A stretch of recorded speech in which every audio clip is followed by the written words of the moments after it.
Welcome, everyone, to another episode with Franchise Voice, where we uncover the stories behind the most exciting franchise options out there. Today, I'm joined by one of our, great innovators in the space of franchising, Arthur, who's the director of franchising and also the founder of the Real Food Academy. Arthur, nice having you over here. We would love to hear from you, like your story and your journey in the franchise space. Welcome again to the session. Well, thanks for having me. All right, so let's begin with a bit about yourself and what got you into an entrepreneurship and starting the business that you have right now. Okay, so our journey began in 2008. So I don't know if many people on this call remember 2008, but it's when all of the real estate and financial markets collapsed. Right. My background, my past life was in financial services, and Maria's was in culinary, but we had kind of drifted into a lot of real estate investing.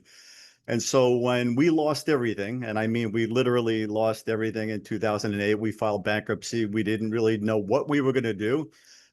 Maria was invited to do a cooking class at a Montessori school. And that's how it all began. I wasn't involved in the first 12 to 18 months. Um, but it was the way that she approached these cooking classes with the kids, which is really what got the attention of the parents. And that's where it all began. And were you always an entrepreneur before that, or this was your first business? Well, no, I was in financial services, so I was always in sales and marketing. I sold financial instruments, mutual funds, annuities, life insurance, long-term care insurance, and things like that. So I was just finishing up a 30-year career in that field when everything collapsed. So in the early days, Maria was having a lot of success. And she was trying to convince me to come and help her with the business part because she's a genius when it comes to culinary, but she didn't have really the business skills that I had. So I think this is why we had such a great partnership and had so much success. For our viewers, obviously we didn't mention her, but can you walk us through who Maria is and what her role in their business is? Yeah, so Maria, she's been in culinary, working in restaurants her entire life. In fact, she owned her own restaurant at one point. We got married in 2004. I'm sorry, 2006, and then we went into business shortly thereafter. But yeah, she's the culinary sort of genius. She's got a real gift when it comes to making delicious food, but with healthy ingredients, with the focus being on the healthy ingredients. Right. Now, it's an interesting story.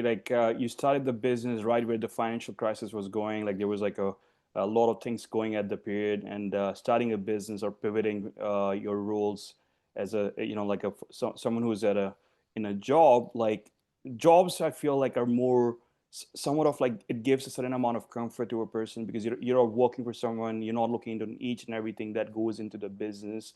Now, how different was the experience, especially like the people that are currently stuck in the 9 to 5 thing, and they're looking for some sort of entrepreneurial journey, or who might be interested in your brand? How would you explain it's different from being employed and running your own business? Well, 100%. So when we started in the business, it was just out of survival, right? There was no blueprint. There was no even a real intention to starting the business. But I think that Maria and I are both entrepreneurs at heart.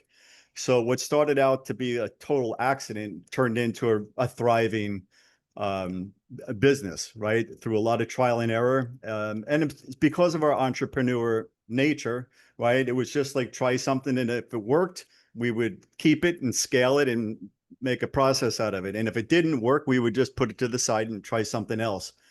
So that's kind of the mindset that we brought to this whole situation. And Maria and I, if she's got a culinary background, I don't. But the one thing we have in common is the love and curiosity for nutrition and health and wellness, and also the entrepreneur spirit. Right.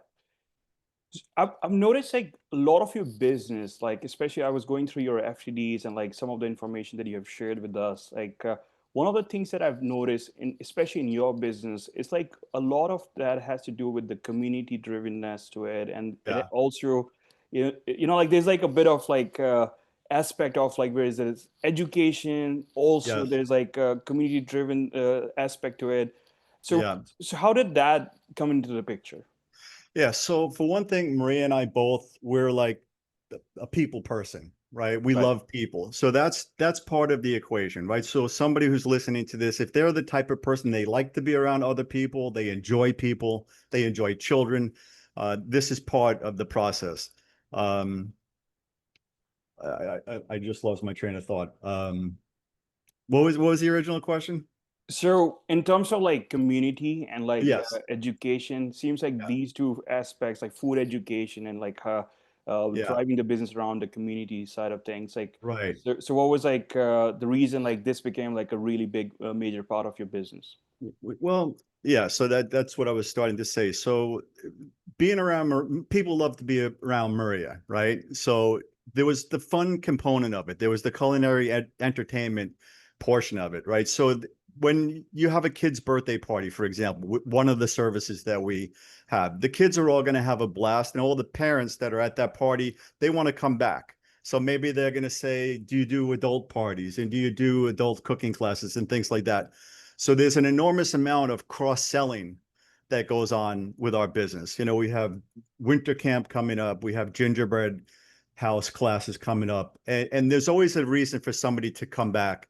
Um, our customers have an amazing time at the Real Food Academy because of the culture that we've created.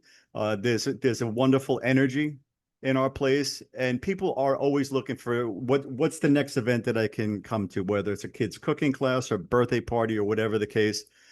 And I should take this chance to say that you don't have to take my word for it, but if you look at our reviews, I think we're over like 900 5-star reviews on Google. We have a perfect 5.0 review status on Google, and most of those reviews are coming when Maria and I are not even around. So this is just like I said, the culture that we've created. People love to be there. Maria doesn't have to be there, but when she comes home from doing a cooking class, she's like on cloud nine. You know, she just loves being there. It's a really wonderful experience. And to get back to your question, it is a community. It's like a community hub, a place where people want to be. What some people call, you want to be a hometown hero, then the Real Food Academy would be, you'd feel good at the Real Food Academy. Well, that rating is solid. Like I'm impressed. Like I mean, I've seen enough businesses over the years, like like to understand like how crazy it is to get that kind of rating. So obviously, you guys are doing something great over there. That is creating the customer support towards your brand and what you guys are trying to do. Yeah. I want to like extend to my question now. Like I've also noticed like you guys are deeply, like focused on like flavor and function.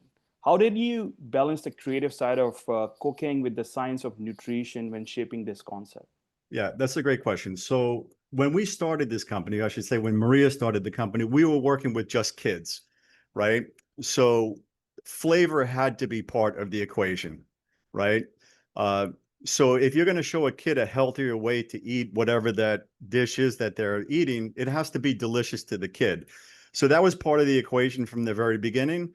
Um, Also with like highly ultra processed food, right? That was the other thing that she tried to address very early on. So if you're going to get a kid to stop eating something that's very high in sugar and these artificial flavors and things like that, and give them real food to eat, if you're going to have any success in that, equation, that food better taste delicious. And that's really Maria's gift, right? And somebody coming on board as a franchisee, they would be inheriting and have access to all of those recipes. So it's just literally following the recipe if you'd want to duplicate what Maria has built up over the years. Understood. And now you guys, I mean, I've seen your numbers; they look great, and you have amazing, like growth that you have done over the years. Why franchising? Why are we franchising? Yes. Well, yeah. So the answer may surprise you, but I can tell you it's definitely not for the money. Um, the reason we're franchising is over the years, we've been approached by people saying, when are you going to open up a place closer to me? I just drove, 20 miles to be here. We've had investors like business people say, hey, this is an amazing concept. You guys need to franchise. So that's when the seed was sort of planted. And now at my age, I'm not going to tell you Maria's age, but we're at the stage now where we could definitely easily retire. We could travel. Um, but when I looked at what we have been blessed with, and what we've accomplished in Miami, I just thought, like, as long as we're in good health and we have the time to do it, we honest to God feel that we would be leaving this country in a better situation if we had real food academies all over the place, from coast to coast. And that's really why we're doing it. More of a legacy, um, really more than anything else. We just feel like we've been blessed with what we've got in Miami. We want to duplicate it all over. It's certainly not about the money. Right, right. And you see, like, I like the part where you're trying to build more of a legacy rather than just like looking into it purely in like, hey, how do I make more money in my business? I do see you Yeah. guys are like profitable. You're doing done a good business. You Yeah. build that audience around your business, like Yeah. especially like the ratings. You can't like fake that. Like that's genuinely like people like talking about the brand, and that like that builds a lot of self-belief. Now Yeah. franchising has like like all kinds of aspect. I usually tell people like only go in the franchise space if the business is proven, and you have created a successful location around it, and then only venture into like new locations. Seems like you guys have figured that side of things. Yes. I just want to touch down on one thing specifically. What makes your business, like a proven business model that a franchisor can jump into, and then they can benefit from that? Yeah. So that's an interesting question. So about 5 or 6 years ago, Maria and I started to really operate more of as a semi-absentee, right? Because we do like to travel and we do like to spend some time away from the Miami location. So our processes and procedures were put in place for that reason initially, even before we were thinking about franchising. So if we wanted to step away and go to Europe for 3 weeks or a month or whatever, uh, our operation there was just humming right along with no issues. Right. So when we decided to franchise, we realized a lot of what we were going to need for our franchisees it's already in place, right? We have an online digital platform where there's a bunch of video tutorials, how to make recipes, procedures, scripts, and all these different types of things. So we got a head start on the training portion long before we even decided to franchise.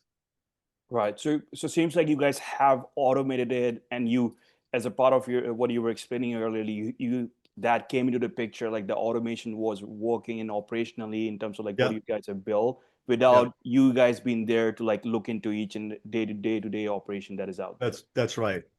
and Yep. and all of this, like like especially I know like when people are viewing these videos or like these podcasts that we do, some are like somewhat experienced in franchise space. They had some conversations. Now they're exploring your brand, and that's piqued their interest to like watch this podcast. What, like, I just want to like touch on one more thing, which would be like something for like people that are fairly new in the franchise space. They just are thinking to like pivot to something new, and they have the investment, they have the mindset. Uh, what would you say, like especially when it comes to like new franchisees or like people that are fairly new in the franchise space, that they should consider before owning any franchise? Well, um, before owning any franchise, so not specifically my franchise. So Yeah, I mean, because you see, like the reason I ask that, because sometimes people go like, "Why this specific brand?" or "What should I look into a franchise before I buy it?" And one of the things that I always tell them is like, it should be a proven business, and there are other aspects, as aspects like like I mean, operational, like as you said, like you have a manual, your yeah, tutorials, and they don't right. see the value in that right away. But I just want to hear from you, like how do you see, let's say, all of that processes that you have automated are going to help a new franchise person that has never run a business before? Well, as I said before, so what we have today, it's 17 going on 18 years of trial and error. What worked and what didn't work. So for somebody to come along and not want to follow that playbook, maybe franchising is not for them in the first place, right? Because Right. that's the nature of franchising in general. It doesn't mean that if somebody wants to do it their own way, then, they could go out and start from scratch and make all the mistakes the same way we did. That's what we did, right? So we didn't go to open a franchise in 2008. We did it on our own. So there are those type of people out there, I guess. Um, but if I had to do it all over again, I would much rather follow somebody else's proven playbook than try to recreate the wheel from scratch, right? Right. Right. Yeah, I mean, I like the aspect that you guys already have thought about like creating all that content, because one of the challenges that I've noticed, like people complain all the time, especially when there is, like not even like inquiring about the franchise. They start the operational side of the franchise after buying into it. I've noticed like they don't get the full support, or like the information is not there to run the full day-to-day operation. I'm not saying every franchise is like that, but there are certain ones that are, especially new ones, that are not thinking about how to create the operation manual and also create tutorials around like how things need to be done. So it's Yeah, great you have the video content, yeah. and I'm pretty sure it takes a lot of time and effort to go through all of those things. And I'm pretty sure you also did a lot of brainstorming around what content needs to be done. So let me 100%. quickly Yeah. touch down on like when someone goes through, let's say someone buys a franchise with you guys, what would be their first month, or like the first few things that they're going to be getting trained on? Well, so they would be learning scripts. They'd be learning about our philosophy. And by the way, when I say scripts, what I mean is everything that we say in the Real Food Academy, it's written out, Right. right? Not only is it in text, but it's also there are videos showing different variations of it. So that would be provided in the initial training, right? It's all through a program that we use called Trainual. Um, our curriculum is something that they would want to get familiar with, the different frameworks that we use to teach people about how to choose ingredients, um, customer service, of course, during this time, the build out would be happening, or at least the site selection and all of that. And what we'll be recommending and helping with is getting those people out to the schools, developing the relationships right off the bat. So even before the brick and mortar is even open, we will be out doing field trips at the schools, birthday parties at the homes. So they're not going to have to wait until the brick and mortar, itself is open. There's a lot of training, like on the job training, that will occur long before the brick and mortar is complete. Because, by the way, that's how we started. So between 2008 and 2010, we didn't have a location of our own. So everything was done off site, because we didn't even have a site at that point. Understood. And I believe like in terms of your customer base, or like people that you guys are going to be servicing, or like providing this like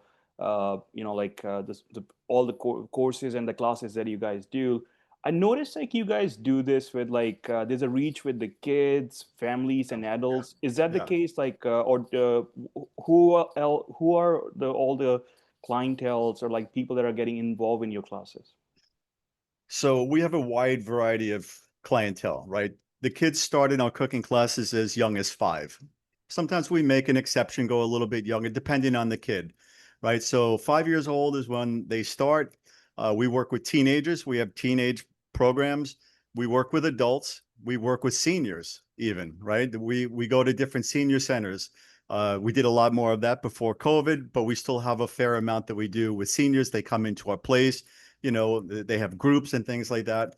So anyone from 5 years old to 95 years old is a potential customer.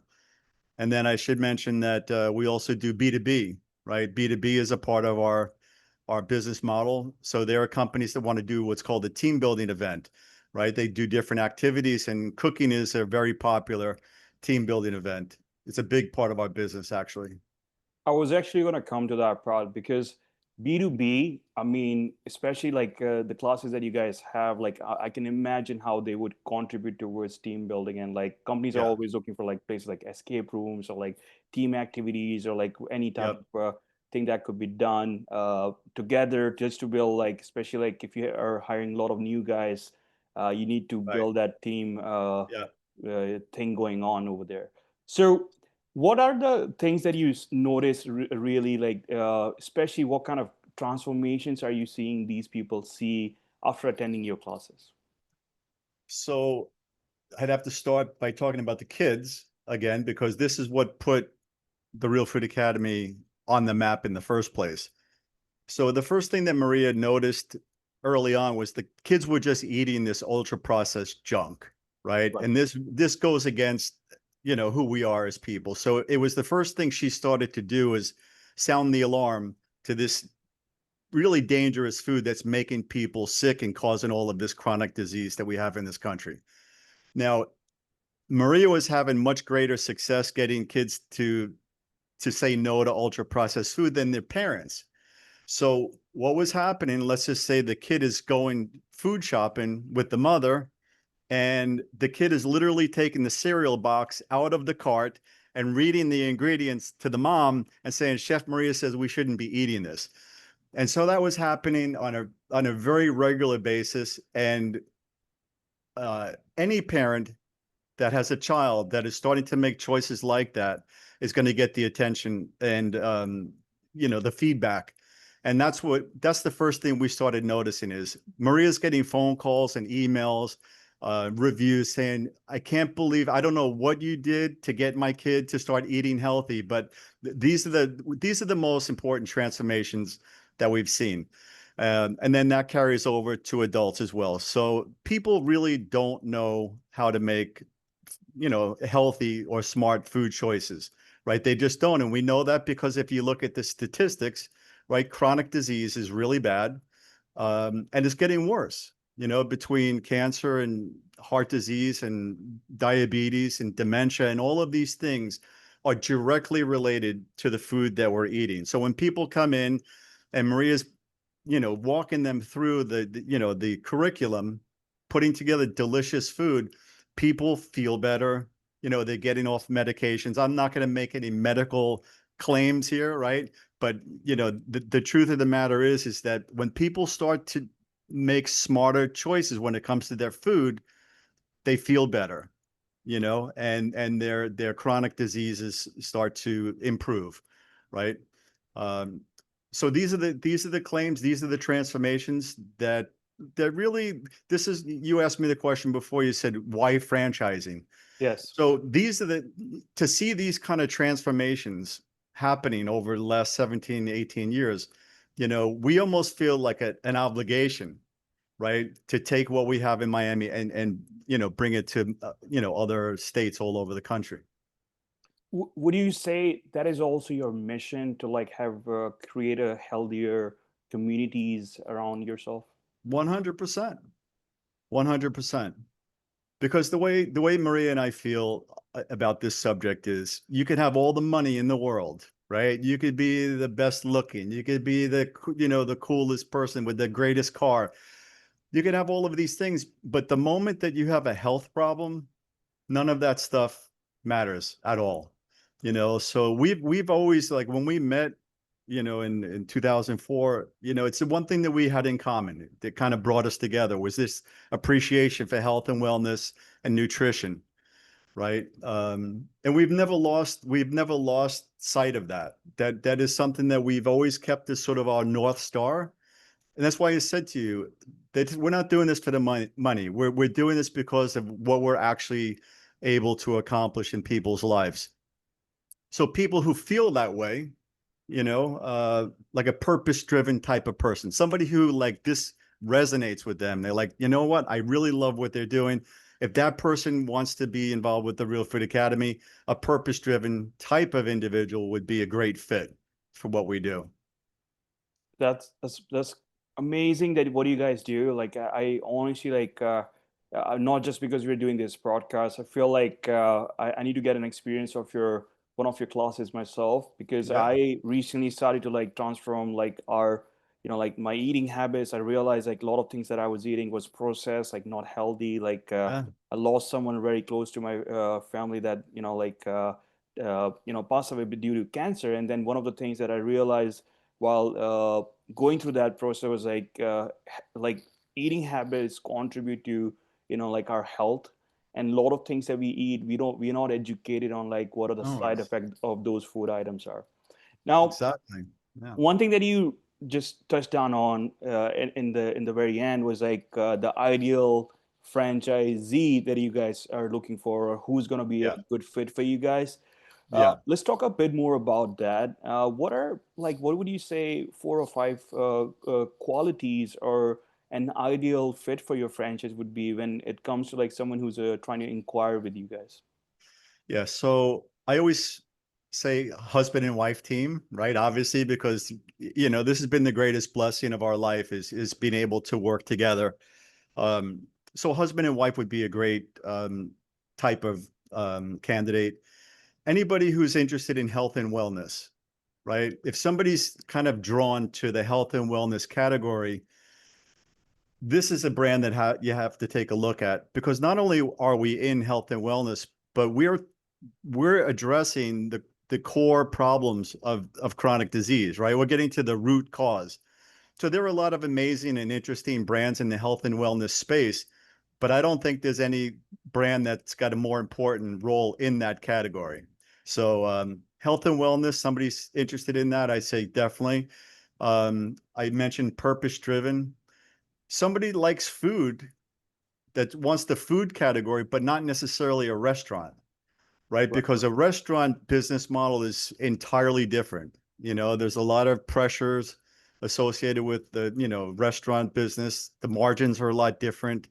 You don't know from one day to the next what the business is going to be like. The labor costs and food costs are harder to deal with versus the margins that we enjoy at the Real Food Academy. So anybody that likes food, but they're a little hesitant to go into the restaurant business, would be also a great fit. Teachers, uh, people that are not afraid to work hard, because what we do is it's hard work. There's no doubt about it. But it's great fun work too. Like I said, Maria goes to teach classes at the academy because she wants to, and she comes home tired, but she comes home tired with a big smile on her face, telling me what a wonderful event or class it was. So if somebody's hearing that and they say that sounds like something that would make me happy, that would be somebody as well, ready to work hard. um that's what I say. Right. And do they necessarily like, I mean, I know you did touch on that, like it could be a teacher, it could be someone who has passion for the community, like but do they need to have any kind of prior business experience to own this business? No, so that's part of the beauty of buying into a franchise, right? Because that's where the training comes in. Right. When it comes to, I would answer that in two different ways. One would be the culinary part, Right. right?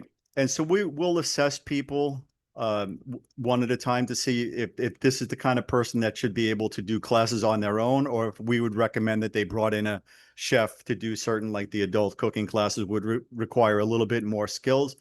But literally, if you can follow a recipe, really, I mean, that's what it literally comes down to. If you could follow a recipe and talk about, the ingredients by following our curriculum, you're going to do a successful class. Now, the business part, again, we have this dialed in to a great details. You know, every single process, the automations, the way we operate year in and year out is pretty much, I don't want to say you can't mess it up, but it would be difficult to mess it up because of the amount of time we've invested in putting these processes together. Right. Now, let's talk about your existing location, like your corporate location in Miami. It seems like it's doing really strong financial numbers. What would you say, and especially you've done this for so long, like you have failed, I'm pretty sure you failed quite a few times. You learn from your mistakes. That's the beauty Yeah. of like running a business. And that's also something that like people get to know when they buy a franchise from any franchisor, like these are the mistakes we want you to avoid because we already have done these, and we know at what expense these are going to be done. Now, Right. what would you say has contributed to the strong financial performance for your corporate location? What has contributed to it? Yes. Well, with the exception of the 2 years during COVID, our sales have gone up and up and up pretty steadily over the years, with the exception of COVID. Um, as we become more well known in the community, more and more people want to be there, right? Right. Most of what we do is sold out. So the trend has been, when everything that we're offering it gets sold out, we've raised the prices, right? And in fact, we're getting ready to do a price increase across the board again. So I would say between just the popularity, getting well known, more and more well known, um, you know, kid comes in at 5 years old. Well, they may do some cooking classes, when they're 5, and then they'll do their birthday party when they're 10. And then the mom will do her girls' night out party or family reunion or whatever the case is. So it's literally like a snowball effect. And as I mentioned earlier, the cross selling.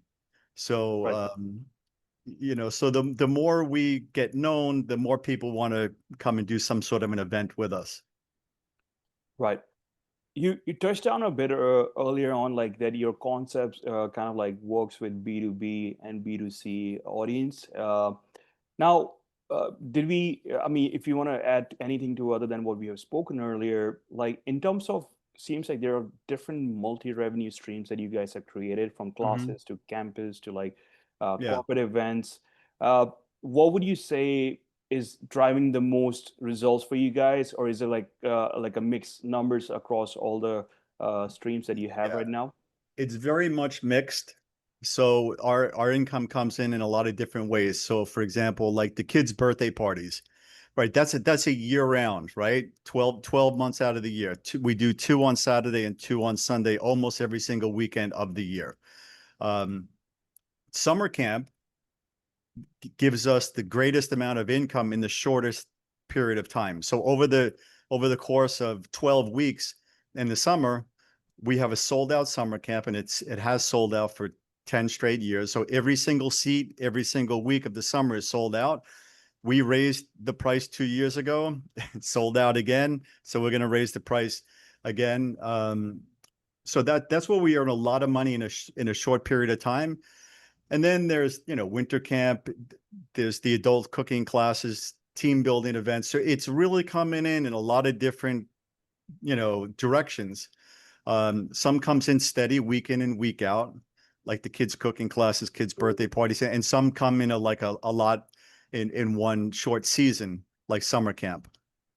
Right. And you mentioned earlier, like, like you guys are sometimes like completely booked out in advance, and then that's been the trend for quite a few times for you guys.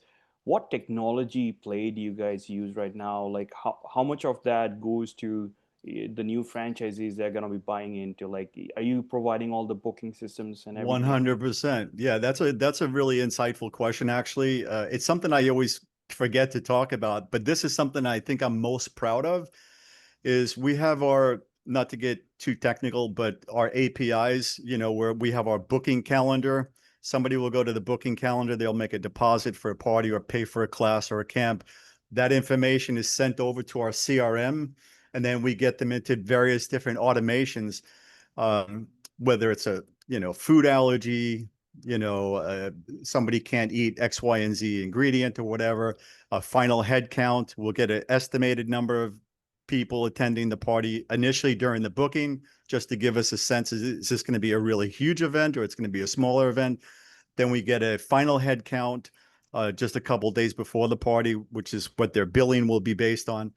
So these are the kind of things that we have developed that I usually forget to talk about, but it's something that the franchisee will appreciate very much when they have people coming in to do events and classes and things, and they never even spoke to them on the phone. Now I'm taking this to another new level with AI, right? AI is giving this a whole nother, level of customer service and things like that, which I'm very much involved with now. But one of the things that Maria said to me early on, the phone was ringing off the hook, right? She just was like, she's like, babe, you got to do something, to answer some of these questions and deal with some of this stuff without me being on the phone, because the phone was literally ringing off the hook. So that's when I went to set up these automations and try to provide answers to people in a more proactive way. And that is something that yes, I'm very proud of what we've developed, and it's something the franchisee will inherit right out of the gate. Everything is built for them. All the technical aspects of it is just something that they just kind of plug and play. That's amazing. Like, I mean, one of the things that we as franchise consultant, like, get asked, especially by the people that have somewhat knowledge of running a business, they would ask, like, hey, what kind of technology are we going to get? Are we going to buy our own CRM? Are we going to invest additional money to like understand what processes need to be done, especially in Yep. in the case of technology? Seems Yep. like you have figured it out. You're trying to improve the process by the use of AI, and like you're trying to like make it as scalable and like as automated as possible. So that's amazing. Yeah. Now, let's talk about a bit about your numbers, okay? For any potential franchisee, what does the investment range look like?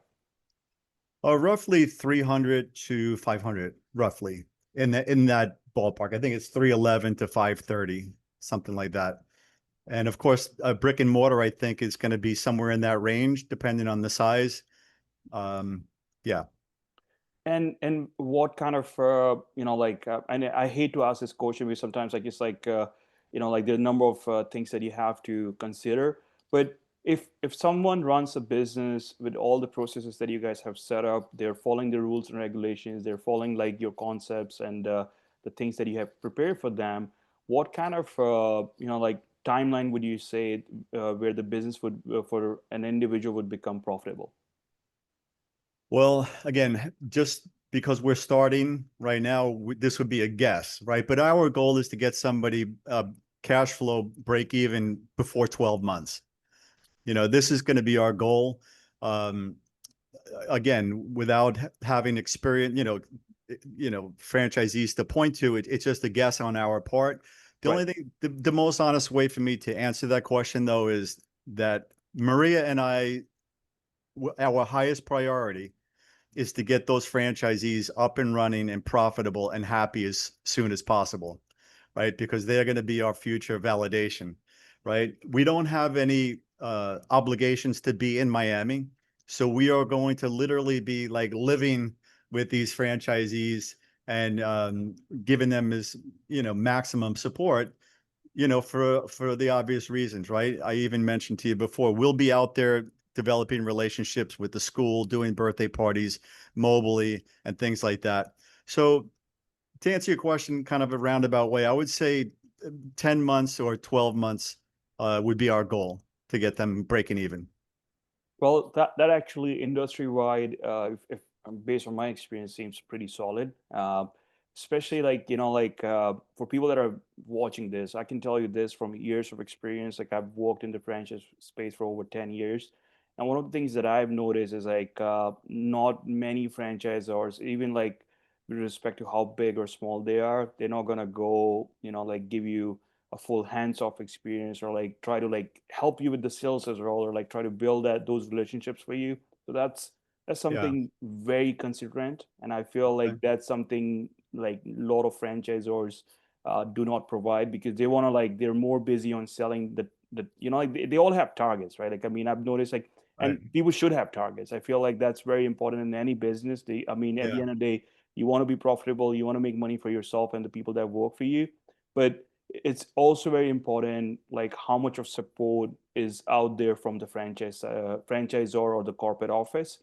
It Yeah. seems like you are pretty involved and like I'm seeing you're very like reachable as well. Like I mean we have been having this conversation about like like promoting your franchise for a while, and then Yeah. notice that you're always like responding back in a very timely manner, and there's also Yeah. always enough information from your end to understand what you guys are looking for in terms of a potential franchisee. Yeah. Now, yeah, sorry, I'm go sorry. ahead. I was just going to finish that point. We're in no rush, right? It's more important for us to do it properly, Right, than to just kind of just put some numbers up on the board, especially in the early days, because we know that we don't know what you don't know, right? And so we know that we'll learn a lot with the first handful of franchisees. And we're going to take our time, get it right, and then we'll think about expansion a little bit, more later. right. So obviously we have heard about what your involvement would be, and it seems like it's pretty like you're going to be very much involved with the initial training, and like especially for the new owners that you guys are going to be onboarding in your system. Now, what would we you say we have spoken about Maria quite extensively, but what would be her role when it comes to a new franchisee? So she would be teaching everything related to the food, right? That's what we have kind of developed. I stay in my lane, she stays in her lane. She would teach how to do a cooking class, how to run a kids camp, a kids cooking class, everything pertaining to the operations, because this is what she did um, for so many years. So this is where she would be doing the training when it came to the recipes and things like this. So not only is there initial support, but there's ongoing support, right? That just will live calls that will never end. And then I would bring the more of the business part, just customer service, the things that I have brought to the table over the years, the things that I have found to be important when it comes to customer service processes. I'm a little bit crazy when it comes to, procedures and being kind of a perfectionist in a way. Again, going back to the trial and error, the things that we do and the things that we say day in and day out, it's just literally because we've done it thousands and thousands of times. So I would be, helping people stay on track, follow the playbook the best as possible, right? Normally, when we bring in somebody like a new employee, we give them a grace period. They'll get a grace period to learn the process, but then over time, we expect them to be closer and closer to, exactly the way that, the playbook is written. Right. And as a part of your business, I've noticed like there's a lot of like interactions that are gonna be going on with like the customers that are these franchisees are gonna be getting. So do they need any kind of sales experience or something beforehand in order to like be excelling in the line of business that you guys are in? I'm sorry, any kind of what experience? Do they need to have any kind of sales Oh, experience? sales experience. Well, no, definitely not. Definitely not at all. One of the, and I came from a background. I know how hard it is to come from a sales background. That's why I, I asked. Like I've yeah, noticed you're solid on your marketing and sales experience. So I yeah. just wanted to say, like, is that something like the new franchisees have to have as well?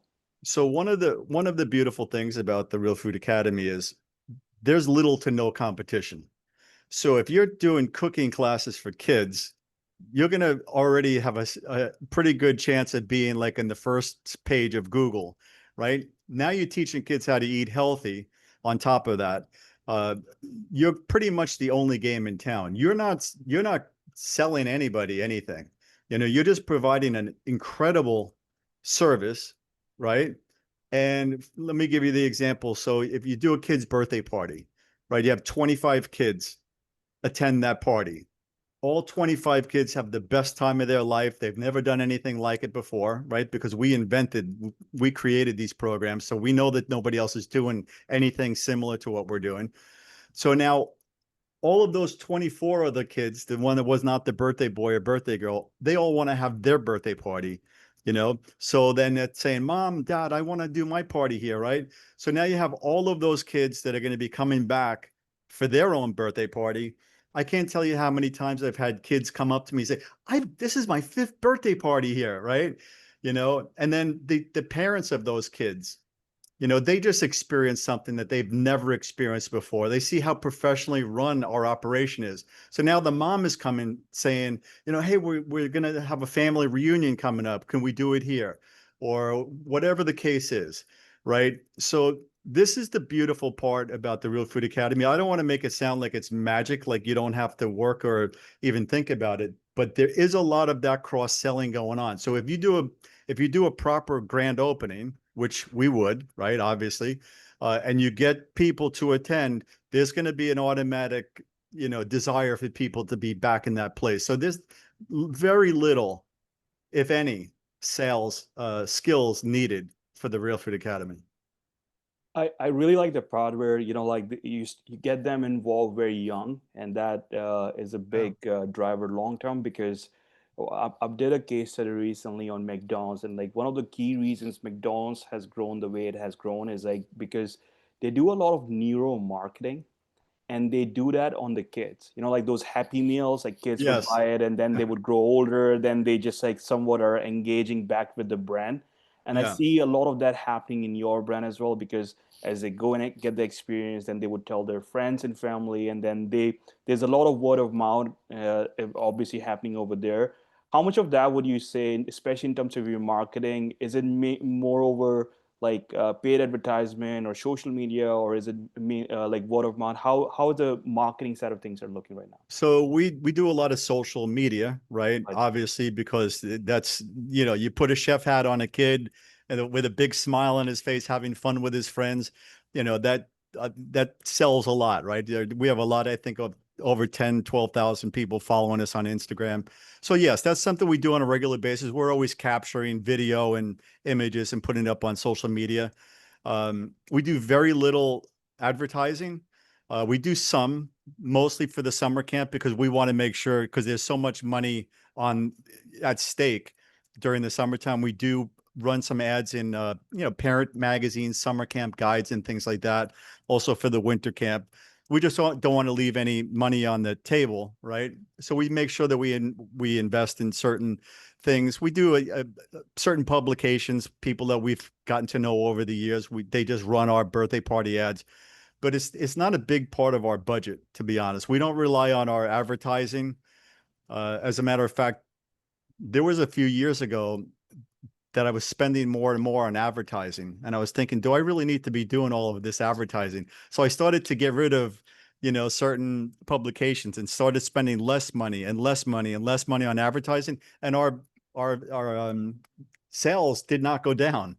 Right. So I kept some basic, advertising going on with the people who I had the best relationships with. Um, but I can honestly say it's not an important part of sales. Now that may be a little bit different for a franchisee who's just getting started, but we'll be right there to advise. Here's what we recommend to run some, paid Google ads and things like that. They're already built out, right? It would just be a matter of tweaking it and you know having them spend not too much money, but also spend enough to get the sales in the doors. Yeah, I mean that's amazing. Like again, like lot of things happening over there, and I like the part where you guys are not like putting all your eggs in one basket and like go like, hey, this is the platform that is working, and we just gonna like only focus on this. So I like the aspect where you're going 360 in terms of your marketing, or how you're gonna grow the business, and that's something that I feel like is gonna be part of your franchise model as well, where people are gonna be doing the replicating the same things that have been working for you, right? 100%. Yeah. So I know we have touched on a number of things, and I will give you a chance. Like if you miss on anything, you can like bring that up as well. But I did want you to finish at a note where, what is the long term goal with the business? Like, how do you see the franchise model picking up, and what are the new markets that you guys are trying to tap into? Well, of course, as I said, we're in no rush. We want to do it correctly. Ultimately, we want the Real Food Academy to be coast to coast, right? All of the major markets are currently available, which candidates may find if they live in a place like Atlanta, and they're looking at certain brands, it's kind of saturated. So territories are available in all of the, hot markets.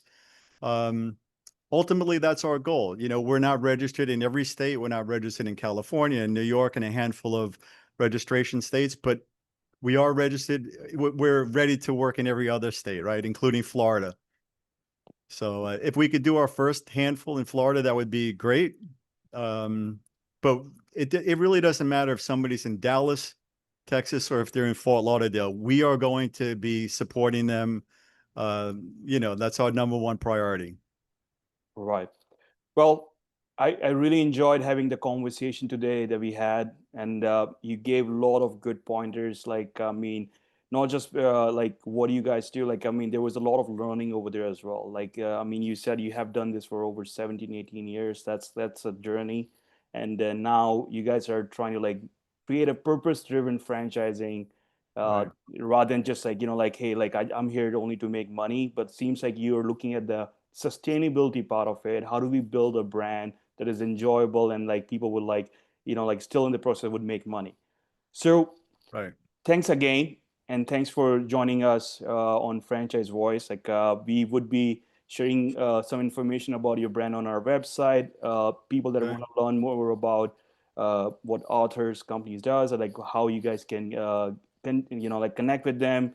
You're gonna be seeing a listing on franchisevoice.com that would lead you to like all the information about their amazing franchise and offering. If you do have any questions for Arthur or for me, reach out to us, and I'm pretty sure Arthur's an amazing guy. Like he has been very, very reachable. Like I'm pretty sure if you just want to like learn more about their brand or try to like understand what kind of a fit there would be, or anything that we missed on this podcast, would be something that I would highly recommend reaching out to him.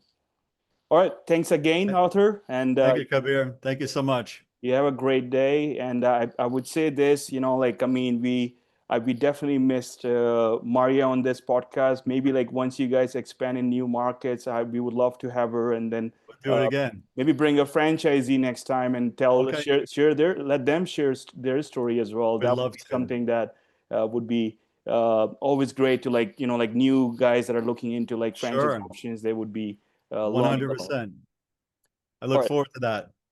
All right. Thank you. Thank you, Kabir.